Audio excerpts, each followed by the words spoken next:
Medical কলেজের যারা অধ্যাপক আছে তাদের অনুরোধে এটা পাবলিশ করেন হ্যানিম্যান, এবং এটা মোট আপনার হচ্ছে 5 বারে পাবলিশ হয়, 5টা ভলিউম ধারাবাহিকভাবে পাবলিশ হয়। এটার যে পাবলিশার উনি লিখছেন যে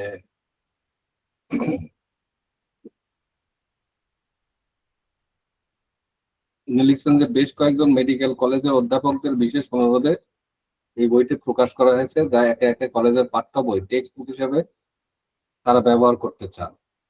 ঠিক আছে, অর্থাৎ কলেজের টেক্সট বুক হিসাবে ব্যবহার করার আগ্রহ থেকে এই বইটা পাবলিশ হয়। এটার শুরুতে হ্যানিম্যান 1828 সালে উনি যে প্রিফেসটা লেখেন প্রথম সংস্করণে, তিনি বলতেছেন যে আমি যদি না জানতাম যে কোন উদ্দেশ্যে আমাকে এই পৃথিবীতে পাঠানো হয়েছে, অর্থাৎ নিজেকে যতটা সম্ভব উন্নত করা এবং আমার সাধ্যের মধ্যে থাকা চারপাশের সবকিছুকে আরো উন্নত করে তোলা, অর্থাৎ হ্যানিম্যান বলতেছেন যে আমি যদি আমার সৃষ্টির উদ্দেশ্যটা না জানতাম, যে আমার চারপাশে থাকা সবকিছুকে আরো উন্নতি করার আমার ভূমিকা রয়েছে, এটা যদি না জানতাম, তবে এই শিল্পটি অর্থাৎ ক্রনিক ডিজিজের যেই তত্ত্ব, ঠিক আছে, যা কেবল আমার একারই দখলে ছিল এবং যা কেবল গোপন রাখার মাধ্যমে আমি চরম লাভজনক করে তুলতে পারতাম, তা আমার মৃত্যুর আগেই জনকল্যাণের জন্য প্রকাশ করে দেওয়াকে আমি আমার জাগতিক বিচক্ষণতার অনেক বড় অভাব বলে গণ্য করতাম। অর্থাৎ উনি বুঝাচ্ছেন যে এই ক্রনিক ডিজিজের ধারণাটা আমি ছাড়া আর কারোর কাছেই ছিল না। আমি যদি এটাকে ব্যবহার করে জাগতিক উন্নতি করতে চাইতাম তাহলে আমি পারতাম, যদি না আমি আমার জীবনের লক্ষ্য উদ্দেশ্য না বুঝতাম, তাহলে হয়তো আমি এটাই করতাম।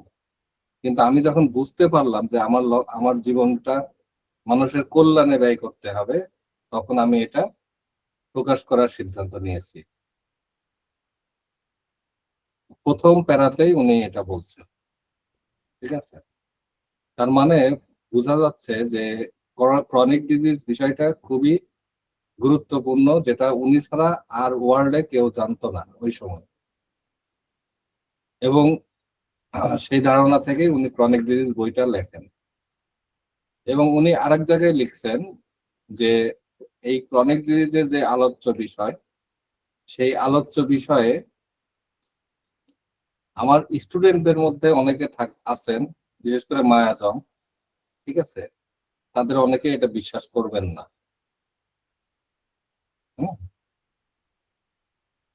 তাহলে এই বিষয়টাও একটা খুব ইম্পর্টেন্ট, এখনো অনেকে মায়াজম বিশ্বাস করে না, কিন্তু ক্রনিক ডিজিজ সাবজেক্টটা এত ইম্পর্টেন্ট যে এটা আসলে ভাষায় প্রকাশ করার মতো নয়। যাই হোক, আমি এখন আলোচনার মধ্যে যাই। আলোচনার মধ্যে যাওয়ার আগে আমি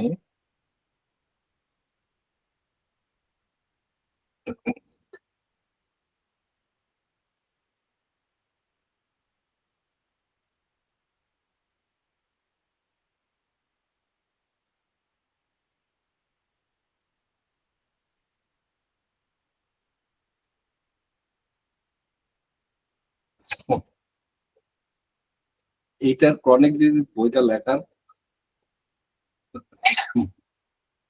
প্রেক্ষাপটটা একটু জানতে হবে।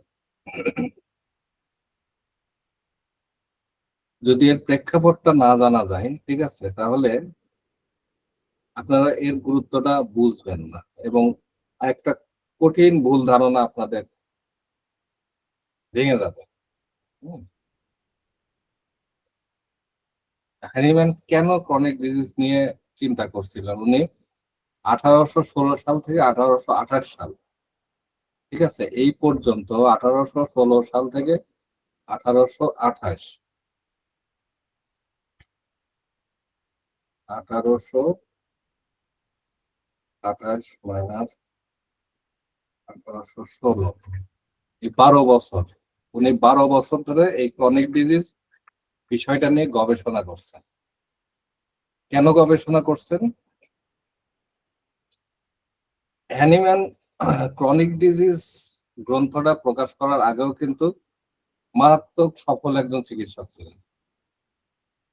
সেই সময়কার উনি মারাত্মক সফল একজন চিকিৎসক ছিলেন, কিন্তু তারপরেও উনি যে সমস্যাটা ফেস করলেন সেটা হচ্ছে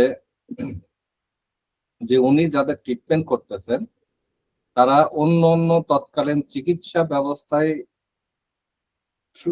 যেই যেভাবে চিকিৎসা করা হতো তার থেকে অনেক ভালো এবং অনেক দ্রুততম সময়ে রোগী ভালো হচ্ছিল। কিন্তু উনি দেখলেন যে তারপরেও রোগীরা কয়েক মাস বা কয়েক বছর পরে সেই আরেকটা রোগ নিয়ে সেই রোগটা নিয়ে ফিরে আসতেছে। যেমন তিনি কারোর যদি চর্মরোগ চিকিৎসা করতেন, দেখা যাচ্ছে কিছুদিন পর সেই ব্যক্তি শ্বাসকষ্ট শুরু হলো, ঠিক আছে, বা অন্য একটা সমস্যা তার তৈরি হলো। হম কারোর মাথা ব্যথা হয়তো সারলো, কিন্তু তার পেটের সমস্যা শুরু হলো।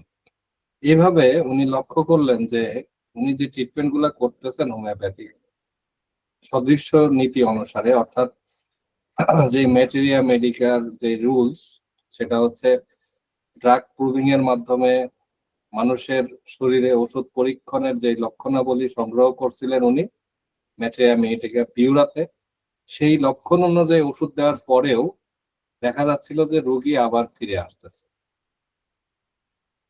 এইটা উনি অবজার্ভ করলেন। অবজার্ভ করার পরে উনি এটা নিয়ে 1816 সাল থেকে গবেষণা শুরু করলেন যে কেন, কারণ কি। ঠিক আছে, ওনার মনে একটা প্রশ্ন জাগলো যে ওষুধ তো ঠিকই দিচ্ছি, কিন্তু রোগটি কেন বারবার ফিরে আসছে। ঠিক আছে, তাহলে কি এর ব্যাকগ্রাউন্ডে কোনো অদৃশ্য শক্তি কাজ করতেছে? হুম, অদৃশ্য শক্তি কাজ করতেছে। এবং উনার এই চিন্তাটা উনি তার ডায়েরিতে লিখেছিলেন। ঠিক আছে, তার ডায়েরিতে লেখাটা পাওয়া যায়। এটা ছিল তার একটা মূল চিন্তা যে রোগটা কেন সারতেছে। অর্থাৎ আমরা এখন যে দেখি আমাদের এই যে ডিএসএমএস পাস করার পরে শুধু দেখবেন যে ম্যাটেরিয়া মেডিকা ম্যাটেরিয়া, কারোর কাছে একটা হোমিওপ্যাথির বই মানেই ম্যাটেরিয়া মেডিকা, কারোর কাছে হোমিওপ্যাথি মানেই ম্যাটেরিয়া মেডিকা, এবং যত সোশ্যাল মিডিয়ায় আলোচনা খালি ম্যাটেরিয়া মেডিকা। অমুক ওষুধের অমুক লক্ষণ, অমুক ওষুধের কি কাজ, অমুক ওষুধের কি কাজ। কেউ যদি আমাদের কাছে প্রশ্ন করেন তাও জিজ্ঞেস করেন স্যার এই ওষুধটার মধ্যে কি আছে। এমনকি রুগীরাও জিজ্ঞেস করেন যে কোন ওষুধ খাবো। অর্থাৎ ওষুধই যেন সবকিছু। আমাদের ডিএসএমএস আপনারা যে পড়তেছেন, যারা 4th ইয়ার পর্যন্ত পড়ছেন, আপনাদের মনে কি খালি এইটাই না, এই ধারণাটাই ঢুকায় দেওয়া হয়েছে না? অর্থাৎ ম্যাটেরিয়া মেডিকা মানেই সবকিছু, ম্যাটেরিয়া মেডিকার সাথে লক্ষণ মিলে গেলেই ওষুধ দিয়ে দিলাম। এই ব্যাপারে কেন্ট, ডাক্তার কেন্ট তার লেজার রাইটিং বইয়ের একটা দেখেন, ডাক্তার হেমসের একটা ঘটনা উনি লিখছেন, একটা বিদ্রুপাত্মক। ঠিক আছে, ঠিক আছে, বিদ্রুপাত্মক বলতে উনি যেই ওষুধটাই পড়েন মনে হয় এটা আমার মতো, এই লক্ষণগুলো তো আমার আছে, এই লক্ষণগুলো তো আমার আছে। এরকম করে উনি 20-30টা ওষুধের সাথে বোঝানোর চেষ্টা করছেন যে যারা ম্যাটেরিয়া মেডিকা ডাক্তার তাদের অবস্থা এরকমই হয়। যে যদি আপনারা আমাদের সঙ্গে থাকে তাহলে আপনারা ম্যাটেরিয়া মেডিকা ডাক্তার না হয়ে আশা করি হোমিওপ্যাথিক ডাক্তার হবেন, আশা করি, যদি পরিশ্রম করেন। কারণ ম্যাটেরিয়া মেডিকা দিয়ে হ্যানিম্যান যখন ওষুধ মানে দিচ্ছিলেন, ইভেন অর্গানন উনি লিখছেন তারপরেও ফেল করতেছিলেন। ব্যাপারটা বোঝেন মা কতটা সিরিয়াস। ক্রনিক ডিজিজের আগে তো উনি অর্গানন লিখছেন, কিন্তু তিনি গোপনে কাউকে বলেন নাই উনি ক্রনিক ডিজিজ নিয়ে গবেষণা শুরু করছিলেন। এবং তার অবজারভেশন ছিল কি যে আমি তো রোগীকে ওষুধ দিচ্ছি, সিমটম মিলাই ওষুধ দিচ্ছি, তারপরেও তো রোগী ফেরত আসতেছে, এবং হয় সেই রোগ নিয়ে অথবা অন্য রোগ নিয়ে। কেন আসতেছে, হয়। ঠিক আছে, তাহলে ম্যাটেরিয়া মেডিকা দিয়ে হ্যানিম্যান যখন চিকিৎসা করতে যায় ব্যর্থ হয়েছেন, তখন আমরা কিভাবে এর মধ্যে সফলতা খুঁজে পাবো? ওই দিনে একটা পোস্ট দেখলাম, বেশ কয়েকটা গ্রুপে একজন পোস্ট দিচ্ছে কোন ম্যাটেরিয়া মেডিকা বইটি পড়লে আমি একজন ভালো হোমিওপ্যাথি ডাক্তার হতে পারবো। এই হচ্ছে একজন ডিএইচএমএস পাশ করা ডাক্তারের জিজ্ঞাসা, যে কোন ম্যাটেরিয়া মেডিকা পড়লে সে ভালো ডাক্তার হইতে পারবে। এবং অনেকগুলো সে ম্যাটেরিয়া মেডিকার ছবি দিছে। সেই ছবিগুলোর মধ্যে মানে অনেকগুলো হোমিওপ্যাথি বইয়ের ছবি দিছে, তার মধ্যে আবার আধুনিক সেলাই শিক্ষা নামে একটা ইয়ে আছে। আমি আবার একটু মজা করে বললাম যে আপনি আধুনিক সেলাই শিক্ষা পড়েন, তাহলে ভালো ডাক্তার হইতে পারবেন। কি বলবো, ম্যাটেরিয়া মেডিকা পড়ে কি ডাক্তার হওয়া যায়?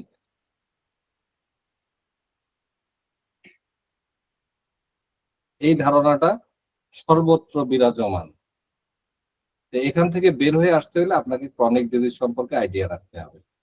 ক্রনিক ডিজিজ বইটা একদম একবার না, অর্গানন এবং ক্রনিক ডিজিজ বই একজন হোমিওপ্যাথিক চিকিৎসকের জন্য বহুবার পড়া উচিত। যতবার পড়বেন আপনার উপলব্ধির মাত্রা তত বাড়বে, আপনার জ্ঞানের গভীরতা তত বাড়বে, আপনার হোমিওপ্যাথিক ট্রিটমেন্টের সফলতার হার তত বাড়বে। এবং এই ক্রনিক ডিজিজ বইটা হ্যানিম্যান এমন ভাবে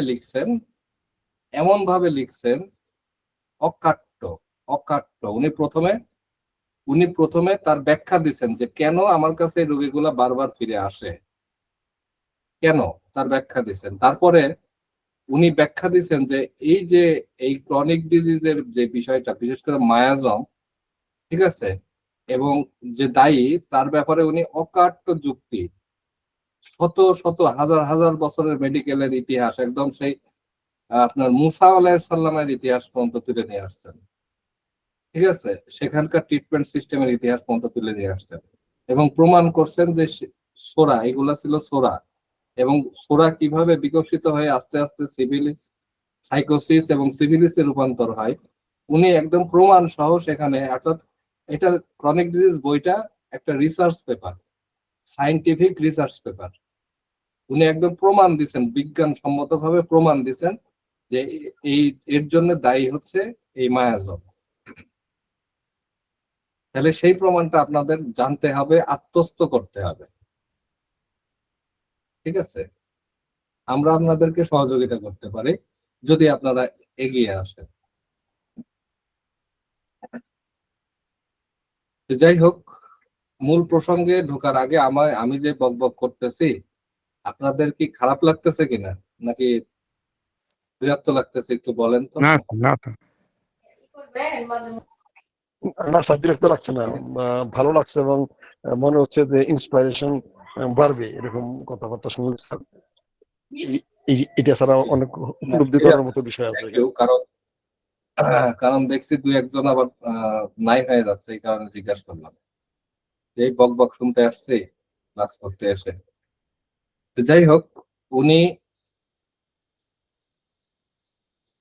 যখন উনার মাথার মধ্যে চিন্তাটা আসলো যে ওষুধ দিচ্ছে কিন্তু কেন কাজ করতেছে না, তিনি তখন হাজার হাজার হাজার হাজার কেস স্টাডি করলেন, তার নিজের কেস, অতীতের শত শত বছরের চিকিৎসা বিজ্ঞানের ইতিহাস থেকে কেস খুঁজে বের করলেন। ঠিক আছে, এবং তিনি দেখলেন, উনি এই কেসগুলা স্টাডি করে উনি দেখলেন যে অধিকাংশ ক্রনিক রোগীদের ক্ষেত্রেই কোনো কোনো না কোনো চুলকানির ইতিহাস ছিল, এবং সেই চুলকানিটা ভুল চিকিৎসার মাধ্যমে সাপ্রেসড করা হয়েছে, অবদমন করা হয়েছে। এইটা উনি খুঁজে পেলেন, এবং তিনি কোথায় কোথায় কার কার মাধ্যমে খুঁজে পেয়েছেন সেগুলো উনি ফুড নোটে লিখে দিয়েছেন। ঠিক আছে, এবং আর কি পূর্বপুরুষদের অন্য কোনো জটিল রোগ ছিল, ঠিক আছে, যেটা উনি দেখতে পেলেন যে অথবা তাদের পূর্বপুরুষদের কোনো গভীরতম জটিল রোগ ছিল। এই দুইটা পয়েন্ট উনি খেয়াল করলেন। ঠিক আছে, এরপরে তিনি এই ক্রনিক রোগের উৎপত্তির বিষয়ে উনি করলেন যে তাহলে এটা কিভাবে ক্রনিক রোগটা সৃষ্টি হয়।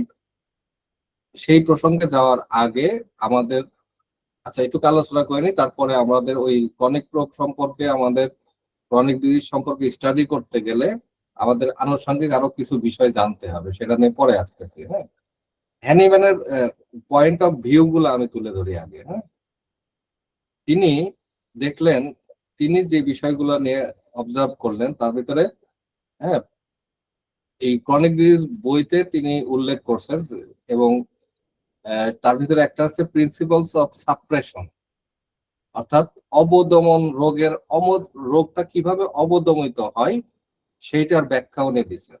হম এ, তার ব্যাখ্যা হিসাবে সেখানে উনি দেখাইছেন যে প্রকৃতিগতভাবে এমন ভাবে আরোগ্যটা, প্রাকৃতিক ভাবে আরোগ্যর সিস্টেমটাই এরকম যে শরীর তার ভিতরে কখনো রোগকে থাকতে দেয় না, সে চায় সবসময় রোগকে বের করে দিতে।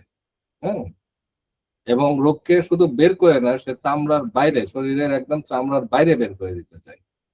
ঠিক আছে, কিন্তু মানুষ যখন জোর করে মলম দিয়ে বা অন্য কোনো ভাবে এই বাইরের রোগটাকে বন্ধ করার চেষ্টা করে, তখন সেটা আস্তে আস্তে ভিতরের অঙ্গের মধ্যে আশ্রয় নেওয়ার চেষ্টা করে। হ্যাঁ, যেমন ফুসফুস, ভিতরের অঙ্গ বলতে যেই অঙ্গগুলা ভিতরের, আপনারা যদি অ্যানাটমি পড়েন দেখবেন যে মানুষের বডিটা খুব সুরক্ষিত। আমাদের স্কেলিটাল সিস্টেমের মাধ্যমে পুরা বডিটাকে সুরক্ষা দেওয়া হয়েছে। কেন সুরক্ষা দেওয়া হয়েছে? কারণ ভিতরের অঙ্গ প্রত্যঙ্গ গুলো খুব সেন্সিটিভ, সেগুলো খুবই সেন্সিটিভ সেই অঙ্গ, এবং খুবই গুরুত্বপূর্ণ। ঠিক আছে, হার্টটাকে এমন জায়গায় স্থাপন করা হয়েছে যেন সহজে আঘাত না লাগে, প্যানক্রিয়াসটাকে এমন জায়গায় রাখা হয়েছে যেন সে আঘাতপ্রাপ্ত না হয়, এভাবে কিডনিকে এমন জায়গায় রাখা হয়েছে যে সে যেন সুরক্ষা পায়। এই সব সেন্সিটিভ অর্গান গুলা যেন আক্রান্ত না হয়, এই কারণে শরীর কি করে, শরীর সবসময় রোগকে বাইরের দিকে পাঠায় দেয়। কিন্তু যখন আমরা স্টুপিডের মতো এই বাইরে বের হওয়া রোগগুলাকে দমন করি, এগুলাকে আমরা ভালো করার নামে, এই রোগগুলোকে আরোগ্য করার নামে আমরা যখন সাপ্রেসড করি, তখন এই ক্রনিক রোগ বাসা বাঁধে, তখনই সে অন্য অন্য এই সেন্সিটিভ অর্গান গুলাকে আক্রান্ত করে। এবং ইন্টারেস্টিংলি হ্যানিম্যান দেখলেন যে সিমিলেমাম ওষুধ দেওয়ার পরেও কিছু রোগ পুরোপুরি সারছে না। ধরেন একজন চুলকানি নিয়ে আসছে, তাকে হ্যানিম্যান হয়তো সিমিলিমাম ওষুধ তাকে সালফার দিয়েছিলেন বা হেপার সালফার দিয়েছিলেন, কিন্তু তারপরেও তার রোগটা সারে নাই। ঠিক আছে, পুরোপুরি সারে নাই। কয়েক মাস পরে তিনি ফিরে আসছেন, অথবা তার ভিতরে অন্য কোনো একটা রোগের সৃষ্টি হয়েছে। এটা হ্যানিম্যানের হাতে হয়েছে, ব্যাপারটা কিন্তু বোঝেন কত বড় ইস্যু। হ্যানিম্যানের কাছেও এই মিস্টেকটা হয়েছে, না হলে উনি ধরতে পারতেন না যে উনি সিমিলিমাম ওষুধ দেওয়ার পরেও রুগী ফিরে আসতেছে, আরোগ্য হয় নাই, বরং তার নতুন রোগের সৃষ্টি হয়েছে। আচ্ছা,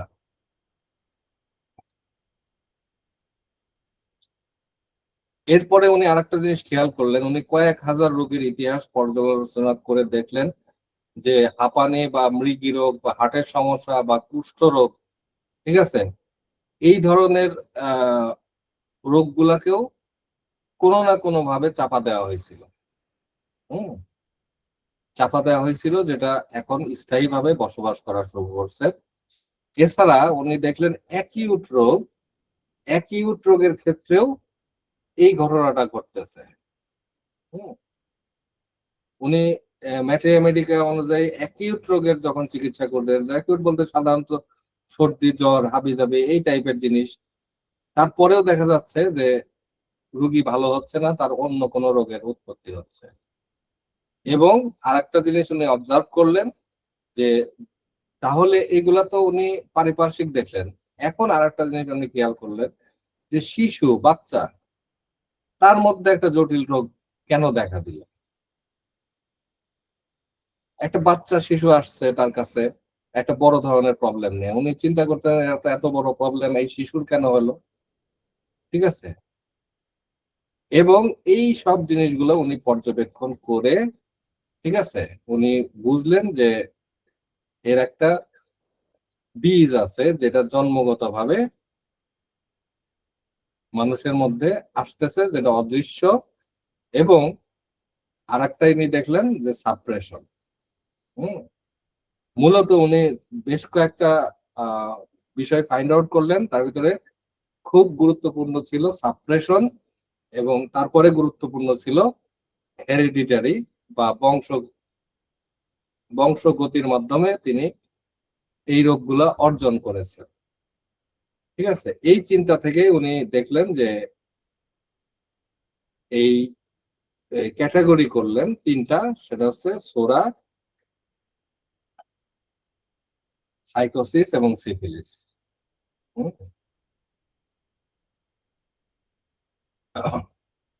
এখন এইটার এইটার ব্যাপারে যদি আপনারা আরো ভালো স্টাডি করেন, ক্রনিক ডিজিজ বইটা আপনাদের পড়ে ফেলা উচিত। ক্রনিক ডিজিজ বইটা মূলত ইংরেজিতে ট্রান্সলেট করা, জার্মান ভাষা থেকে। আর এটার বাংলা অনুবাদ, আমি বাংলা অনুবাদ যেগুলা পাইছি খুব বেশি ভালো অনুবাদ আমি বলবো না, তারপরেও রেজাউল করিম স্যারের বইটা মোটামুটি অনুবাদ আছে। আর আছে হচ্ছে আপনার ওই আহ, তার নাম কি যেন, এস চ্যাটার্জি। এস চ্যাটার্জি চিররোগের প্রকৃতি ও প্রতিকার নামে একটা বই আছে। এই অনুবাদগুলো আপনারা কালেক্ট করেন। অ্যাকচুয়ালি আমি বারবার বলতেছি শুরু থেকে যে গাইড বই থেকে আপনারা পাস করবেন, কিন্তু ডাক্তার হতে পারবেন না। যদি ডাক্তার হতে চান আপনাকে অবশ্যই অবশ্যই এই ক্রনিক ডিজিজ বইটা পড়তে হবে, কয়েকবার পড়তে হবে, ইভেন ডাক্তার হওয়ার পরেও পড়তে হবে। ঠিক আছে, এটা এরকম একটা বই। এখন এই ক্রনিক ডিজিজ সম্পর্কে আমরা যদি দেখি আমাদের হোমিওপ্যাথির উপরে যারা খুব বেশি দিকপাল, যাদেরকে হোমিওপ্যাথির একদম কি বলা হয়, লিজেন্ড বলা যায়। ঠিক আছে, বা হোমিওপ্যাথির কে যারা ডেভেলপ করছেন, যেরকম হ্যানিম্যান এবং ডাক্তার কেন্টের অবজারভেশনটা যদি উনি homeopathic lecture on homeopathic philosophy, ঠিক আছে, এই বইটাতে উনি এই বিষয়গুলো তুলে ধরছেন। ঠিক আছে, এবং উনি দেখছেন যে মানুষের আরেকটা বিষয় কাজ করে, সেটা হচ্ছে মাইন্ড। ঠিক আছে, মাইন্ডের মাধ্যমে প্রথমে এই সোরার উৎপত্তি হয়। ঠিক আছে, তারপরে সেটা তার উইলের মধ্যে আসে, মাইন্ড উইলের মধ্যে আসে, এবং উইল, মাইন্ড এবং প্রফেসর ভিদলকাস যেটাকে আরেকটু অ্যাডভান্স করছেন, সেটা হচ্ছে আপনার ইমোশন।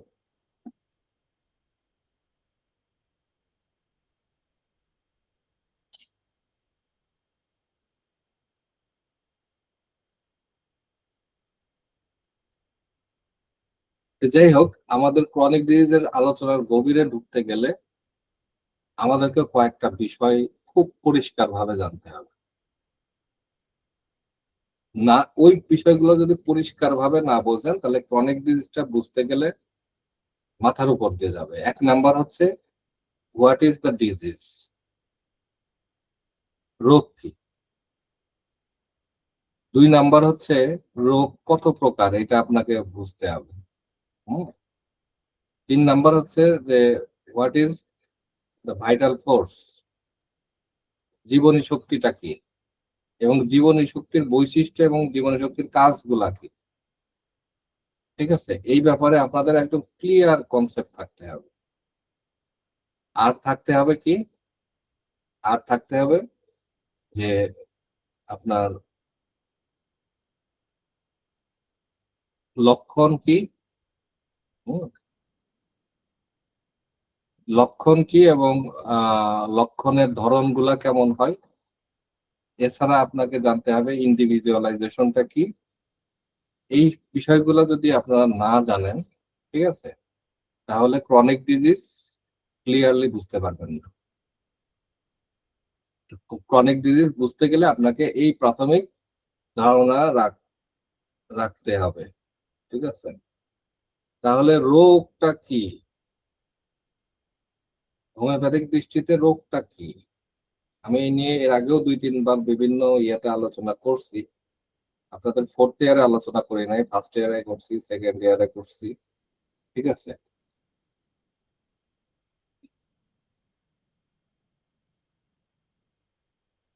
রোগ কি, রোগ রোগ সম্পর্কে 3 নম্বরে যেমন হ্যানিম্যান বলছেন, এখানে আমাদের 2টা জিনিস বুঝতে হবে। একটা হচ্ছে, আমরা ডাক্তাররা বলি যে হোমিওপ্যাথিতে রোগ নয়, রোগের চিকিৎসা করা হয়। একদম কথাটা অ্যাবসলিউটলি রাইট। হ্যাঁ, কিন্তু তার মানে এই নয় যে আপনি রোগ সম্পর্কে কোনো কথাই বলতে পারবেন না, কোনো রোগের বৈশিষ্ট্য সম্পর্কে বলতে পারবেন না, ব্যাপারটা এরকম না। ঠিক আছে, হ্যানিম্যান নিজেও অর্গাননে এবং ক্রনিক ডিজিজ বইতে বহু রোগের নাম উল্লেখ করছে। রোগ সম্পর্কে আপনাকে ধারণা রাখতে হবে মূলত এই কারণে, রোগগুলোর নাম বা বৈশিষ্ট্যর পাশাপাশি এই বৈশিষ্ট্য যখন জানবেন তখন আপনাকে বুঝতে হবে যে রোগের ভিতর থেকে আপনাকে কি সারাইতে হবে। ঠিক আছে, আর বৈশিষ্ট্য যদি না জানেন তাহলে তো কি সারাইতে হবে বুঝতে পারবেন না, এবং কি সারাইতে গেলে তখনই আসবে ক্রনিক ডিজিজ। সেই রোগটা থেকে কি আপনি ক্রনিক মায়াজম সারাবেন, প্রিডিসপোজিশন সারাবেন, না কি সারাবেন?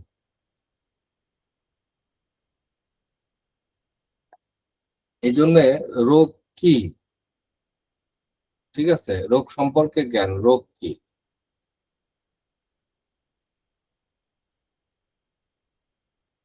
রোগী কি, এটা আপনাকে ভালো করে বুঝতে হবে।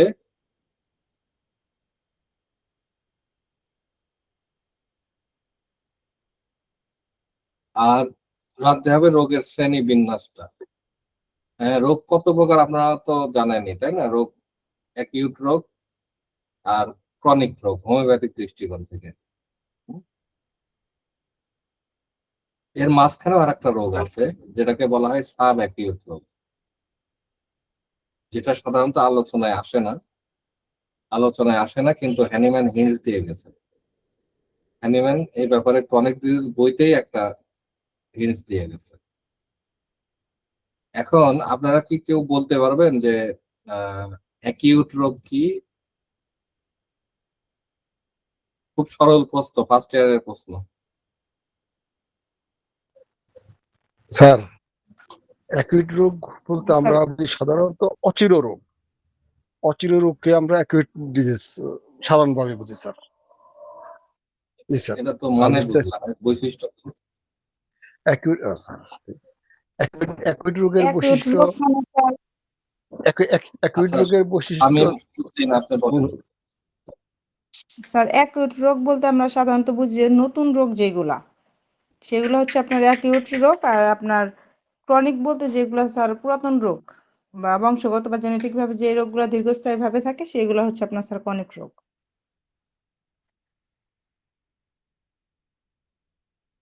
এর বৈশিষ্ট্যটা কি? স্যার এর বৈশিষ্ট্যটা স্যার মূলত স্যার যে অ্যাকিউট রোগ বলবো। রোগ স্যার সিমিলিবাস কিউরেন্টার অর্থাৎ স্বদেশ ভিত্তিতে চিকিৎসা দিলে স্যার অ্যাকুইট রোগ সাধারণত স্যার রোগী সুস্থ হয়, রোগীর কষ্ট কমে। আর ক্রনিক ডিজিজে স্যার সবসময় কষ্ট কমে না, সবসময় সুস্থ হয় না স্যার। আচ্ছা, হ্যাঁ, মুস্তাকিম মিয়া, আপনি বলেন তো। তার অ্যাকিউট রোগের মূল বৈশিষ্ট্য হচ্ছে দ্রুত সূচনা, স্বল্পস্থায়ী, তীব্রতা নিরাময় যোগ্য। আচ্ছা, হ্যাঁ, এটা একটু পারফেক্ট হয়েছে। অ্যাকিউট রোগের প্রধান বৈশিষ্ট্য হচ্ছে সেটা দ্রুত রাইজ করে, দ্রুত আক্রান্ত করে, এবং এটা ট্রিটমেন্ট করলে দ্রুত সেরে যায়, খুব দ্রুত। এবং অথবা আরেকটা ঘটনা ঘটতে পারে, অথবা রোগী মারা যেতে পারে, যে কোনো একটা। এভাবেই বলা আছে সরকার, হয় রোগী দ্রুত আরোগ্য হয়ে যাবে অথবা রোগী মারা যাবে। ঠিক আছে, যে কোনো একটা। তবে মারা যাওয়ার সংখ্যা খুবই কম, আরোগ্যটাই খুব বেশি হয়। হুম, অর্থাৎ দ্রুততা। অ্যাকিউটের বৈশিষ্ট্য হচ্ছে আসবে, ঠিক আছে, যেরকম এই যে কালবৈশাখী ঝড় আসে না, এরকম আসবে হুট করে, এবং হুট করে সেরে যাবে।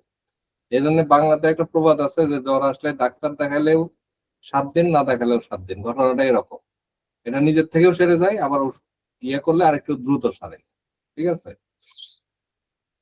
কিন্তু এখানে আরেকটা ইন্টারেস্টিং ব্যাপার হচ্ছে যে মারাও যেতে পারে রোগী, যেরকম এই যে হামে মারা যাচ্ছে না, এগুলোর তীব্রতার কারণে জ্বরে মারা যায়, ঠিক আছে। যখন জীবনের শক্তির নিয়ন্ত্রণের বাইরে চলে যায় তখন আর রোগীকে বাঁচানো যায় না। কিন্তু এই ঘটনাটা ঘটে খুব কম, খুবই কম, খুবই কম, ঠিক আছে। এটা হচ্ছে অ্যাকিউট রোগের প্রধান বৈশিষ্ট্য। অ্যাকিউট রোগের মধ্যে আবার কয়েকটা ভাগ আছে। আপনারা কেউ কেউ কেউ জানেন সেই ভাগগুলা কি? এগুলো জানতে হবে, না হলে আপনার ক্রনিক রোগ ধরতে পারবেন না।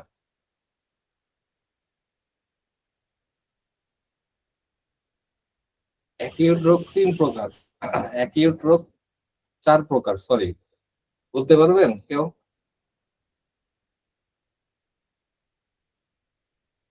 সরি, 4 প্রকার না, 3 প্রকারই বলা যায়। অ্যাকিউট রোগকে আবার 3টা ভাগ করা যায়, সেটা হচ্ছে ইন্ডিভিজুয়াল। হ্যাঁ, ইন্ডিভিজুয়াল বলে কোন নির্ধারিত ব্যক্তি হয়েছে, আক্রান্ত হয়েছে। যেরকম আপনি আগে থাকতেন সিঙ্গাপুর, বাংলাদেশ থাকতেন, সিঙ্গাপুর গেছেন, তারপরে হঠাৎ আপনার জ্বর আসছে, ঠিক আছে। এটা আপনার মধ্যে হয়েছে, সিঙ্গাপুরের পুরা মানুষের জ্বর আসে নাই। অর্থাৎ অবস্থান পরিবর্তন বা ব্যক্তিগতভাবে আক্রমণ হওয়া, যেটা অন্য কারোর সাথে সংক্রমণও না বা ইয়েও না, বা অন্যদের হচ্ছে ব্যাপারটা এরকমও না, ঠিক আছে। এটাকে বলা হয় ইন্ডিভিজুয়াল। হ্যাঁ, আর একটা হচ্ছে স্পোরাডিক, ঠিক আছে। স্পোরাডিক অ্যাকিউট রোগটা হচ্ছে এই যে চলতেছে হাম, তারপরে বসন্ত, টাইফয়েড, ঠিক আছে। এইগুলা হচ্ছে স্পোরাডিক, মানে এগুলো হচ্ছে সংক্রমণ জাতীয়, ঠিক আছে, যেটা নির্দিষ্ট এলাকার কিছু মানুষের মধ্যে ছড়ায় যায়। কথাটা বুঝছেন? এটাকে কি বলে? স্পোরাডিক বলে, স্পোরাডিক। হম, আরেকটার ব্যাপারে আপনারা জানেন, বলেন তো কি? ফার্স্ট ইয়ারে, সেকেন্ড ইয়ারে। আঘাতজনিত আঘাতজনিত বা বাহিত কারণ।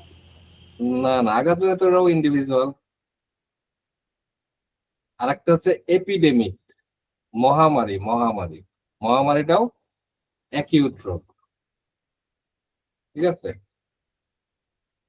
মহামারীটাও অ্যাকিউট রোগ। বিষয়টা ক্লিয়ার? মহামারীও অ্যাকিউট রোগ। তাহলে অ্যাকিউট রোগ 3 প্রকার, একটা হচ্ছে ইন্ডিভিজুয়াল, আরেকটা হচ্ছে স্পোরাডিক, আরেকটা হচ্ছে এপিডেমিক। হ্যাঁ, এপিডেমিক বলেন, প্যান্ডেমিক বলেন, একই বিষয়। কেন এই 3 রোগ সম্পর্কে, মানে এটা জানতে হবে। আপনার কাছে রোগী যখন আসবে, আপনি সেটা ক্রনিক না অ্যাকিউট, অ্যাকিউট হলে কোন ধরনের অ্যাকিউট, আর ক্রনিক হলে কোন ধরনের ক্রনিক, ঠিক আছে, এটা আপনাদের তো জানতে হবে। আচ্ছা, আবার ক্রনিক রোগ কয় প্রকার বলতে পারেন? ক্রনিক রোগ কয় প্রকার? এটা অবশ্য বলতে পারার খুব একটা কথা না, কারণ ক্রনিক ডিজিজ বইটা আপনাদের পড়তে হবে। ক্রনিক রোগটা তো কি এটা বুঝতে পারছেন নাকি?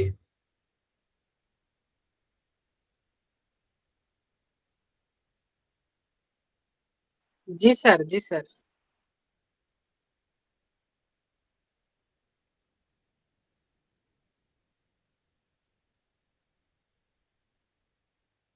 আচ্ছা, ক্রনিক রোগ 2 প্রকার, ঠিক আছে। ক্রনিক রোগ 2 প্রকার, এটা ইয়াতেই আছে আপনার, অর্গাননেও পাবেন, পাশাপাশি ক্রনিক ডিজিজ বইতেও পাবেন। একটা হচ্ছে ক্রনিক রোগের মতো কিন্তু ক্রনিক না, ঠিক আছে। এগুলো মায়াজমের কারণে ঘটে না, ঠিক আছে। এগুলা হয় আপনার হচ্ছে জীবনযাত্রার বিশৃঙ্খলার কারণ। যেমন কেউ যদি দীর্ঘদিন ধরে অপুষ্টিকর খাবারের অপুষ্টিতে ভোগে, তাহলে কিছু রোগ তৈরি হতে পারে। ঠিক আছে, কেউ যদি নোংরা জায়গায় বসবাস করে তার কিছু রোগ হতে পারে। হুম, এগুলো দীর্ঘদিন ধরে যদি এই জীবনযাত্রাগুলা সে অব্যাহত রাখে তাহলে যে রোগগুলা হয় সেগুলাকে ক্রনিকের মতোই, কিন্তু ক্রনিক না। এগুলাকে আপনার সিউরোকনিক বলা হয়, বা সিউরোকনিক বা ফলস ক্রনিক বলা হয়। ঠিক আছে, ফলস ক্রনিক বলা হয়। আরেকটা হচ্ছে আপনার হচ্ছে ট্রু ক্রনিক বা সত্যিকার অর্থেই ক্রনিক রোগ, এটার মায়াজম ছাড়া হয় না। এই ট্রু ক্রনিক রোগে আপনার সোরা, সাইকোটিক বা সিফিলিটিক মায়াজমের প্রভাব থাকতেই হয়। ঠিক আছে, আচ্ছা হাত তুলেছিলেন কেউ? জি স্যার, আমি হাত তুলেছিলাম স্যার, মানে উত্তরটা পাইছি আর কি, আপনি বলে লাগছে তো এই জন্য আর হাত নামায়। আচ্ছা আচ্ছা, ঠিক আছে। তাহলে আমরা পাচ্ছি আপনার অ্যাকিউট রোগ 3 প্রকার, ক্রনিক রোগ 2 প্রকার। তাহলে আপনি যদি না জানেন যে কোনটা ক্রনিক কোনটা অ্যাকিউট আর ক্রনিকের মধ্যে কোনটা আমার কি করতে হবে, ঠিক আছে, তাহলে তো হবে না। যে লোকটা আপনার কাছে দীর্ঘদিন ধরেন আসছে অপুষ্টি বলে আমার স্বাস্থ্য ভালো হয় না, আমার ছেলেটার স্বাস্থ্য ভালো হয় না, অথবা একজনের আছে দীর্ঘদিন কাশি, ঠিক আছে, আপনি ইনভেস্টিগেশন করে দেখলেন যে এটা অ্যাকচুয়ালি তার বংশগত ক্রনিক না, জিজ্ঞাসাবাদ করে দেখলেন যে সে দীর্ঘদিন ধরে মাছের খামারে থাকে এবং সে যখন বাড়িতে আসে তখন ভালো থাকে, যখন মাছের খামারে যায় আবার তার শুরু হয়ে যায়, তার মানে এটা অ্যাকচুয়ালি ফলস ক্রনিক। হুম, অথবা অপুষ্টিতে ভোগে, তার খাওয়ার দাওয়ার সারাদিন দেখা যাচ্ছে যে ওই চিপস খাই, এটা খাই, লজেন্স খাই, ঠিক আছে, বার্গার খাই, কিন্তু পুষ্টিদায়ক যে খাবার এগুলা খাই না। ঠিক আছে, এইগুলার ব্যবস্থা করলে রোগী ভালো হয়ে যায়। এটা হচ্ছে এই টাইপের ক্রনিক গুলা সারানো সহজ। হ্যাঁ, কিন্তু যেটা আপনার মায়াজমেটিক, যেটার উপরে মায়াজম নির্ভর করে, সেগুলো সারানো বেশ টাফ হয়ে যায় এবং প্রচুর সারে হোমিওপ্যাথিতে, এবং কিভাবে সারে সেটা শেখাটাই হচ্ছে হোমিওপ্যাথি, এবং এটার সঠিক নিয়মে শেখাটাকে বলে ক্লাসিক্যাল হোমিওপ্যাথি। কথা বুঝছেন? তাহলে আমরা আহ আরেকটা জিনিস আমাদের জানতে হবে, সেটা হচ্ছে জীবনী শক্তিটা কি এবং জীবনী শক্তির ক্যারেক্টারটা কি, এর কাজ কি, জীবনী শক্তি কি করে। হুম,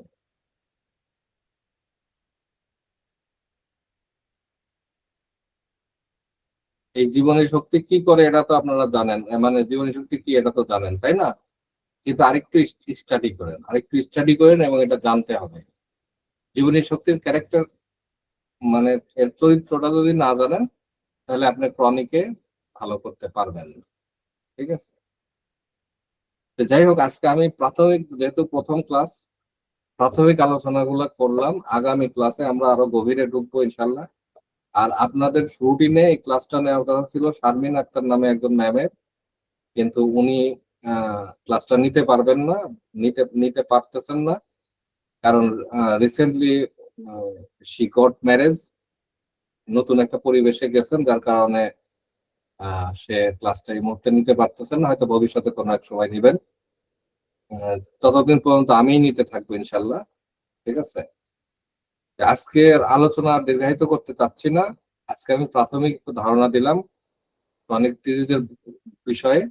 আমরা আগামী দিন ক্রনিক ডিজিজের সম্পর্কে আরো পড়াশোনা করব, এবং আপনাদেরকে আমি একটা হোম টাস্ক দিয়ে দিচ্ছি, সেটা হচ্ছে আপনারা ক্রনিক ডিজিজ বই থেকে এর যেই এডিশন গুলোর মুখবন্ধ আছে, মুখবন্ধ বোঝেন, মানে লেখকের কথা বা লেখকের যেই বইটা লেখার ভূমিকা, এই ভূমিকাগুলো একটু পড়বেন, খুবই ইম্পর্টেন্ট ভূমিকা। হানিম্যানের প্রত্যেকটা বইয়ের ভূমিকা খুবই ইম্পর্টেন্ট। ঠিক আছে, এখানে 4-5টা ভূমিকা আছে, এই 4-5টা ভূমিকা গুলা পড়বেন।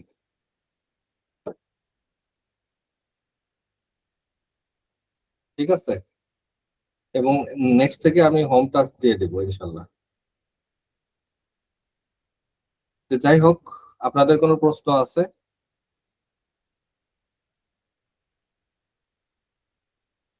আজকের আলোচনার উপরে কারো কোনো প্রশ্ন আছে কিনা? ওকে, থ্যাংক ইউ। আমাদের নেক্সট আর একটা ক্লাস আছে, তাহলে আজকে আলোচনা এই পর্যন্তই। আগামী ক্লাসে দেখা হবে। সে পর্যন্ত সবাই ভালো থাকেন। শুভরাত্রি সবাইকে। সালাম আলাইকুম।